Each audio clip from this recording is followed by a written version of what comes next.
नमस्ते दोस्तों, खुशी वेज रसोई में आप सबका स्वागत है। आज आपके लिए लेकर आई हूँ 7 ऐसी कमाल की रेसिपी जिन्हें देखकर आपका भी बार बार बनाने का मन करेगा। वीडियो को अंत तक जरूर देखें क्योंकि एक ही वीडियो में आपको सब्जी से लेकर नाश्ता और मिठाई तक रेसिपी देखने को मिलेगी। तो आइए बिना किसी देरी की आज की रेसिपी देख लेते हैं। दोस्तों, क्या आपको पता है ये सब्जी सेहत, स्वाद और औषधि गुणों से भरपूर है। ककोड़ा यानी कंटोला, और भी कई नाम हैं इसके। इस सब्जी में काफ़ी सारे विटामिन मिनरल्स पाए जाते हैं जो हमारे लिए काफ़ी फ़ायदेमंद है, और ये बरसात के दिनों में ही आते हैं। तो इसकी सब्जी हमें ज़रूर खानी चाहिए। सबसे ज़रूरी कि जब आप ये ककोड़ा लेकर आएँ तो छाँट कर लें, ना ही ज़्यादा बड़े साइज़ के लेने और ना ही ज़्यादा छोटे साइज़ के, मीडियम साइज़ के लें। अगर ज़्यादा बड़े साइज़ के लेते हैं तो वो पके हुए निकलते हैं, बीज पके हुए होते हैं, खाने में अच्छा टेस्ट नहीं आएगा। आप देख सकते हैं कि ये मीडियम साइज़ के हैं, एकदम कच्चे हैं। देसी वाले लेकर आएँ और इन्हें 3-4 बार अच्छे से धो लेना है। इनके ऊपर कांटे होते हैं तो इनमें मिट्टी लगी होती है, अच्छे से धोकर फिर इनको काट लेना है। ककोड़ा मैंने काट कर रख लिया है साइड में। अब तड़का लगाती हूँ। पैन में 1 चम्मच सरसों का तेल गरम किया। सरसों के तेल में बनाइएगा, अच्छा टेस्ट आएगा। आधा चम्मच राई डाला, आधा चम्मच जीरा, आधा चम्मच सौंफ। इन्हें चटकने देंगे। 2 सूखी लाल मिर्च डाल दी है। सौंफ जरूर डालें, सौंफ का अच्छा फ्लेवर आता है। अब कटा हुआ प्याज, हरी मिर्च डाल दिया है। प्याज हरी मिर्च को स्लाइस में काट कर लें। 2 प्याज ली थी, 3-4 तीखी वाली हरी मिर्च। जैसे प्याज हल्का सा भुन गया था, 1 चम्मच कुटा हुआ लहसुन डाला। यहाँ से स्किप हो गया था। प्याज लहसुन जैसे ही भुन जाते हैं, कटे हुए ककोड़ा डाल देंगे। इसी के साथ आधा चम्मच हल्दी पाउडर डाल देंगे, आधा चम्मच नमक डाल दें या टेस्ट के अकॉर्डिंग। मिला लेंगे और इन्हें ढककर सॉफ्ट होने तक पका लेंगे। ये सब्जी बहुत ही जल्दी बन जाती है। सिंपल से मसालों के साथ मैं ये बना रही हूँ। तो देखिए हल्के से सॉफ्ट हो गए। बचे हुए मसाले भी डाल लेंगे। आधा चम्मच लाल मिर्च पाउडर, धनिया पाउडर आधा चम्मच, आमचूर डालेंगे आधा चम्मच। मिला लेंगे ढककर। अब इन्हें अच्छे से पका लेंगे। अमचूर से इसकी जो हल्की फुल्की कड़वाहट होती है वो बैलेंस हो जाती है। आप अमचूर नहीं डालना चाहते तो नींबू का रस डाल लें, लेकिन नींबू का रस फ्लेम ऑफ करने के बाद डाल लें। तो देखिए हमारे ये हेल्दी ककोड़े की सब्जी बनकर तैयार है। पूरी, पराठे, चपाती किसी के साथ भी खा सकते हैं। बहुत ही टेस्टी बनती है। और आप इन्हें किस नाम से जानते हैं कमेंट करके ज़रूर बताएं। देखिए सिंपल पूड़ी तो अक्सर हम बनाकर खाते ही हैं। यदि आप भी पूड़ी में कुछ अलग ट्राई करना चाहते हैं तो सूजी कच्चे आलू की ये पूड़ी बनाकर खा सकते हैं। बहुत ही टेस्टी बनती है। तो इसके लिए देखिए आधा कप सूजी मैंने बाउल में डाली। जिस कप से सूजी ली थी उसी कप से नापकर आधा कप अच्छा गर्म पानी डालकर मिला दिया है। इसे ढककर रखेंगे 8-10 मिनट के लिए। सूजी फूल जाएगी। आप ज़्यादा देर भी छोड़ सकते हैं, लेकिन 8-10 मिनट में सूजी अच्छे से फूल जाती है। अब इसमें महीन कटा हुआ प्याज, हरी मिर्च, हरा धनिया डालेंगे। 1 प्याज ली थी, 2-3 हरी मिर्च, 2 मीडियम साइज़ के कच्चे आलू लिए थे, इन्हें छीलकर कद्दूकस कर लिया। और आलू के लच्छों को 2-3 बार अच्छे से धो लें ताकि इनका स्टार्च निकल जाए। इन्हें पानी से अच्छे से निचोड़ कर डालें। आलू के लच्छे डाल दिए हैं। अब इसमें हल्दी पाउडर डालेंगे, नमक डालेंगे, चाट मसाला, थोड़ी अजवाइन डाल दें, कुटी हुई लाल मिर्च डालें। ये मसाले अपने टेस्ट के अकॉर्डिंग डाल लें। और 2-3 चम्मच बेसन जरूर डालेंगे, इससे अच्छा टेस्ट आता है। पूड़ियाँ क्रिस्पी भी बनेगी। 2 चम्मच देसी घी डाल लें, इससे पूड़ियाँ सॉफ्ट रहेंगी। पहले इन सारी चीज़ों को हम सूजी के साथ अच्छे से मिला लेंगे, क्योंकि आलू में भी मॉइस्चर है, प्याज में भी मॉइस्चर है। अच्छे से मिलाने के बाद ही गेहूं का आटा डाल लें। 1 कप मैंने गेहूं का आटा लिया है। ज़रूरत के अनुसार अब थोड़ा थोड़ा आटा डालेंगे और इसे गूँथ लेंगे। तो टाइट सा ये डो लगाना है, ज़्यादा सॉफ्ट नहीं रखना, क्योंकि थोड़ी देर के लिए भी हम ये रख देंगे तो सॉफ्ट सा होने लग जाता है। टाइट सा ये डो लगा लिया है। इसके ऊपर थोड़ा घी लगा देंगे ताकि हाथ पर चिपके ना। अब इसे रेस्ट के लिए रखने की ज़रूरत नहीं है, तुरंत इसके पेड़े बनाएंगे, पूड़ियाँ बेल लेंगे। तो नॉर्मल हम जो पूड़ी बनाते हैं उससे थोड़े से बड़े साइज़ की लोई लेंगे और सूखा आटा डस्ट कर इसे बेल लेते हैं। मीडियम हॉट गरम तेल में हम ये तल लेंगे। आप हेल्दी वर्जन से बना रहे हैं तो इसके पराठे बनाकर भी खा सकते हैं। यदि तली हुई चीज़ें नहीं खाते तो आप इसके पराठे बना लें। और ये ज़्यादा फूलती नहीं है, बस ऐसे ही इन्हें उलटते पलटते अच्छे से क्रिस्पी कर निकाल लेना है। आप ये पूड़ियाँ चाय के साथ, अचार के साथ खा सकते हैं। सब्जी की ज़रूरत नहीं पड़ेगी। ये बहुत ही टेस्टी लगती है। तो बस ऐसे ही हम ये पूड़ी बेल लेंगे और तलकर निकाल लेंगे। ध्यान रहे कि मीडियम हॉट गरम तेल में ही इनको तलना है। इनके ऊपर अच्छा सा कलर आ गया है, ये अच्छी क्रिस्पी हो गई। तो ऐसे ही सारी पूड़ियाँ हम तल लेते हैं। तो देखिए मैंने ये पूड़ियाँ तल ली है और ये बहुत ही टेस्टी बनी है। अचार के साथ, चाय के साथ, किसी के साथ भी आप खा सकते हैं। फिर चाहे ब्रेकफास्ट में खाएं, बच्चों को टिफ़िन में दें, इसके लिए एकदम परफेक्ट है। बहुत ही टेस्टी बनती है, तो आप भी इन्हें ज़रूर ट्राई कर सकते हैं। देखिए जब घर में कुछ ऐसी सब्जी बन जाती है जिसे बच्चे बिल्कुल भी खाना पसंद नहीं करते या खुद का भी खाने का मन नहीं कर रहा, तो ये मसाला पराठा बनाकर खा सकते हैं, बहुत ही टेस्टी लगते हैं। इसके लिए देखिए मैंने चपाती बेली, इसके ऊपर पहले घी लगाया और अपने टेस्ट के अकॉर्डिंग इसमें मसाले स्प्रिंकल कर लेंगे। जैसे मैंने थोड़ा नमक, लाल मिर्च, ऑरिगेनो डाला है, इसे घी के साथ मिलाएंगे और रोटी के ऊपर अच्छे से फैला देंगे। बस इसे हम रोल करेंगे, थोड़ा लंबा रोल कर ले, सूखा आटा डस्ट करेंगे ताकि इनकी लेयर बने। फिर से रोल कर लिया, ऐसे फोल्ड करते हुए इसे पैक कर लेंगे। थोड़ा सूखा आटा लगाएंगे, हल्के हाथ से इसे बेल लेंगे। वैसे जिस शेप में आप ये बनाना चाहें उस शेप में बना लें, लेकिन ऐसे बनाते हैं इनमें अच्छी लेयर बनती है और अच्छे खस्ता बनते हैं। एक पराठा मैंने बेल कर रख लिया, दूसरा वाला अलग फ्लेवर में बनाएंगे। अगर मैंने रोटी बेली, इसके ऊपर घी लगाया, मसाले डाल लिए, नमक, लाल मिर्च, ऑरिगेनो फैला दिया। एक मैंने चीज़ क्यूब ली है तो इसे हम ग्रेट कर लेंगे। किनारों पर से थोड़ा खाली रखें, बीच में कट लगाएंगे और कुछ इस तरह से हम इसे फोल्ड करते जाएंगे। चीज़ बच्चों को काफ़ी पसंद आता है, तो ये जो चीज़ वाला पराठा बनता है ना, बहुत ही टेस्टी लगता है। चीज़ को पहले हम फैला लेंगे, पराठे को चपटा कर लें, फिर सूखा आटा डस्ट करके इसे बेल लेना है। घी या बटर में हम पराठे सेक लेंगे। बटर में अच्छा टेस्ट आता है, घी या बटर मिक्स कर कर भी सेक सकते हैं। इन्हें अच्छे से क्रिस्पी कर कर निकाल लेंगे। आपका सब्जी खाने का मन नहीं कर रहा तो आप ये पराठे बनाकर खा सकते हैं, चाय के साथ, अचार के साथ। ये बहुत ही टेस्टी लगते हैं और जो चीज़ वाला पराठा है एकदम सॉफ्ट बनता है और ये बच्चों को काफ़ी पसंद आएगा। फिर चाहे बच्चों को टिफ़िन में दें या छोटी-मोटी भूख में बनाकर दे सकते हैं। दोनों पराठे हमारे यहाँ पर बनकर तैयार है। इनके ऊपर मक्खन रखें और गरमा-गरम पराठे सर्व करें। अब आपको एकदम अलग रेसिपी बता रही हूँ, आपने शायद पहले इसे कभी ट्राई नहीं किया होगा। इसके लिए देखिए पैन में थोड़ा तेल गरम किया और 15-20 मैंने लहसुन की कली ली थी।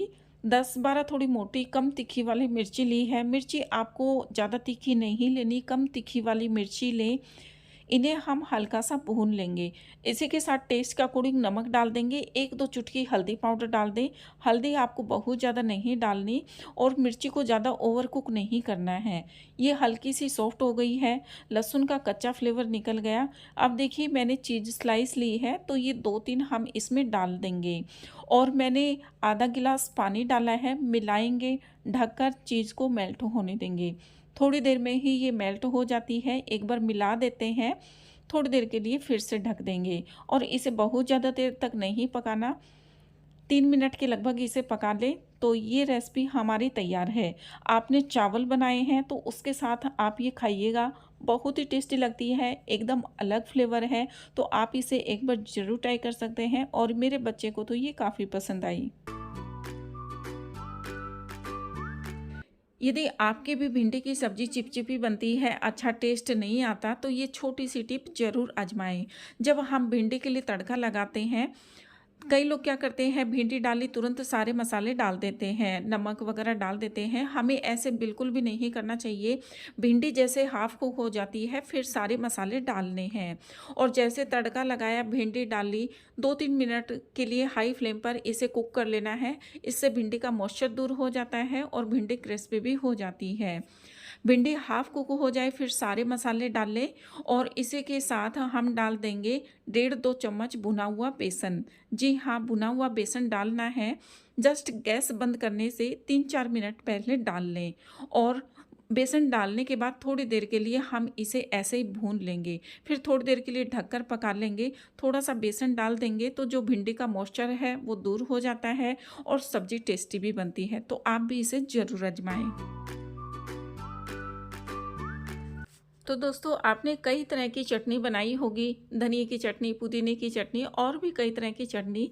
ये वाली चटनी आपने पहले कभी नहीं बनाई होगी, एकदम अलग है। इसके लिए पैन में मैंने थोड़ा तेल गरम किया, 4-5 लहसुन की कली डाली है, 3-4 तीखी वाली हरी मिर्च, इन्हें हल्का सा भून लिया। अब देखिए 1 कटोरी रफली कटा हुआ पालक लिया है, पालक के मोटे डंठल निकाल दें, पत्ते ले अच्छे से धोकर रफली काट लें।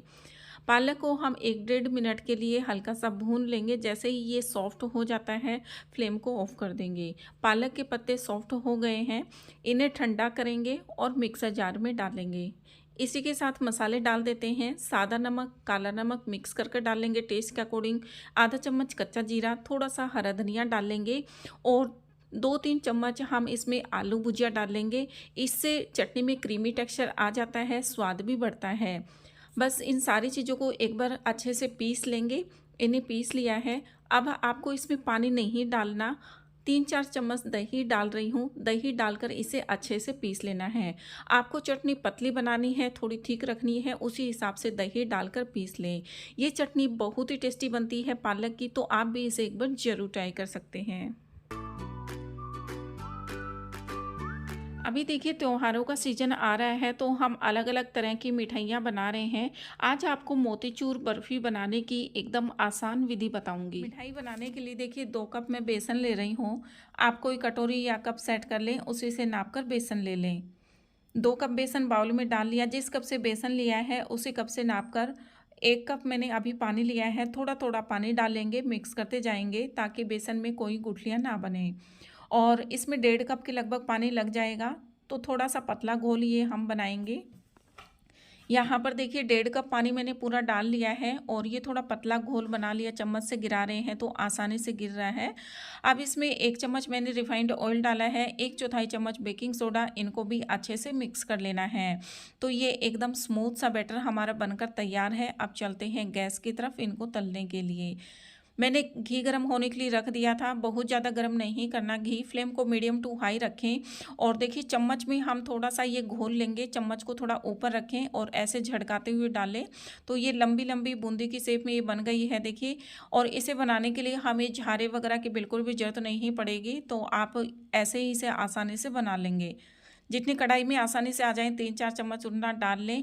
ध्यान रहे कि एक जगह भरकर नहीं डालना, गुच्छा बनाकर नहीं डालना, नहीं तो सिकने में भी टाइम लगता है और ये अच्छे से क्रिस्पी भी नहीं होंगे। तो इनको ना फैलाते हुए डालें और अब इनको चलाते हुए अच्छे से क्रिस्पी कर लेंगे। उलटते पलटते रहें, बढ़िया सा इनके ऊपर कलर आने देते हैं। और ये देखिए कितना अच्छा इनके ऊपर कलर आ गया है, ये अच्छे से क्रिस्पी हो गए हैं। तो मैंने इनको पतला फैलाया है ना, जल्दी से क्रिस्पी भी हो गए हैं।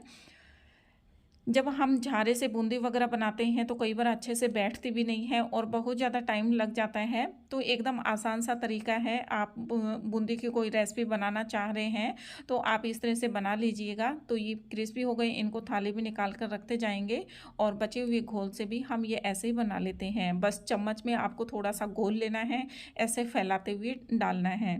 तो इनको पतला डाल लें, ध्यान रहे कि पतला ही डालना है, तभी अच्छे से क्रिस्पी होंगे।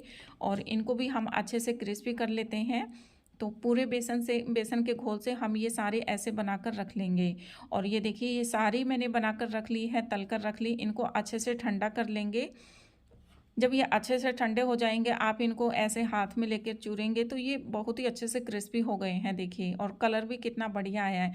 अब हम इनको पीस लेंगे। तो मिक्सर जार लेते हैं, इसमें डाल लेंगे। पीसते समय ध्यान रखें कि मिक्सी को पल्स मोड पर करें, फिर इनको पीसें। और ज़्यादा फाइन पाउडर नहीं करना, दरदरा रखेंगे। अगर कंटिन्यू चलाते हुए पीसते रहेंगे ना तो ये घी छोड़ने लग जाते हैं। तो मिक्सी को पल्स मोड पर करें। और ये देखिए सारे ये मैंने पीस कर रख लिया है। अभी इसे हम साइड में रखेंगे, चाशनी बनाते हैं। तो चाशनी बनाने के लिए देखिए यहाँ पर मैं 1.5 कप चीनी ले रही हूँ। जिस कप से बेसन लिया था उसी कप से चीनी ली है और 1 कप इसमें पानी डाला है। मीठा आप कम खाते हैं तो थोड़ी सी कम कर दें। इसकी हमें कोई 1 तार या 2 तार की चाशनी नहीं बनानी, बस चीनी अच्छे से घुल जाए। फ्लेवर के लिए इलायची पाउडर डाल दिया है। आपको मार्केट जैसा अच्छा कलर चाहिए तो आप इसमें फूड कलर डाल सकते हैं या आप इसमें केसर भी डाल सकते हैं। प्लेन भी रख सकते हैं, घर में बना रहे हैं, लेकिन अच्छा कलर चाहिए तो फूड कलर डाल दें। चीनी अच्छे से घुल गई है देखिए। कोई तार वगैरह नहीं करना है इसमें। बस अब हमने जो मोतीचूर बनाकर रखा है वो इसमें ऐड करेंगे। फ्लेम को लो रखें और इसे कंटिन्यू चलाते हुए अच्छे से मिक्स कर लेना है। अब इसे हम बहुत ज़्यादा देर तक नहीं पकाएंगे, नहीं तो ये जो मोतीचूर है हार्ड होने लग जाएगा। 2-3 मिनट तक इसे पका लें कंटिन्यू चलाते हुए, ताकि जो चाशनी है वो अच्छे से मोतीचूर में मिक्स हो जाए। और ये देखिए कढ़ाई से अलग होने लगा है, समेट रहे हैं तो अच्छे से सिमट रहा है। बस फ्लेम को ऑफ कर देंगे। जिस भी बर्तन में आप जमा रहे हैं उसमें पहले घी लगा दें। तो थाली मैंने तैयार कर कर रखी हुई है, इसमें घी लगा दिया था। अब ये बस मिठाई इसमें सेट कर देंगे। तो इसे अच्छे से सेट कर कर हम जमने के लिए रख देंगे 3-4 घंटे के लिए। एकदम स्मूथ कर दें स्पैचुला से। अब इसे छोड़ देते हैं। आप चाहें तो इसे ऐसे प्लेन भी रख सकते हैं, या ऊपर से आप पिस्ता या जो चांदी अर्क ये होता है इससे आप गार्निश कर लीजिए। तो ये मैंने सेट कर दिया। इसे रख देंगे 3-4 घंटे के लिए। जब ठंडी हो जाएगी पीसेस में काट लेंगे। देखिए बर्फ़ी अच्छे से सेट हो गई थी, मैंने पीसेस में काट लिया है। अब इनको थाली से निकाल लेंगे। तो दोस्तों आपने देखा ये मिठाई बनाना कितना आसान है। घर में रखी सिंपल सी चीज़ों से आप ये मिठाई बनाकर तैयार कर लेंगे। और ये मिठाई बनाने के लिए मावा, मिल्क पाउडर कुछ भी नहीं चाहिए, ना ही बूंदी वगैरह बनाने का झंझट। बहुत ही टेस्टी बनती है ये मिठाई। आप किसी को खिलाएंगे ना, आपसे ज़रूर पूछेगा कि आपने ये मिठाई कैसे बनाई। तो दोस्तों अभी तक आपने पूरी वीडियो देख ली है। आज की इन 7 रेसिपीज में से आपको सबसे अच्छी रेसिपी कौन सी लगी और आप पहले कौन सी रेसिपी ट्राई करेंगे, कमेंट करके जरूर बताएं। आज की वीडियो आपको अच्छी लगी हो तो वीडियो को अपनी फैमिली फ्रेंड के साथ जरूर शेयर करें और खुशी वेज रसोई को सब्सक्राइब करना बिल्कुल ना भूलें। बेल नोटिफिकेशन को भी दबा लें ताकि आने वाले वीडियोस की नोटिफिकेशन आपको मिलती रहे। मिलती हूँ एक और नई वीडियो में नए टॉपिक के साथ। तब तक लिए टेक केयर, गुड बाय।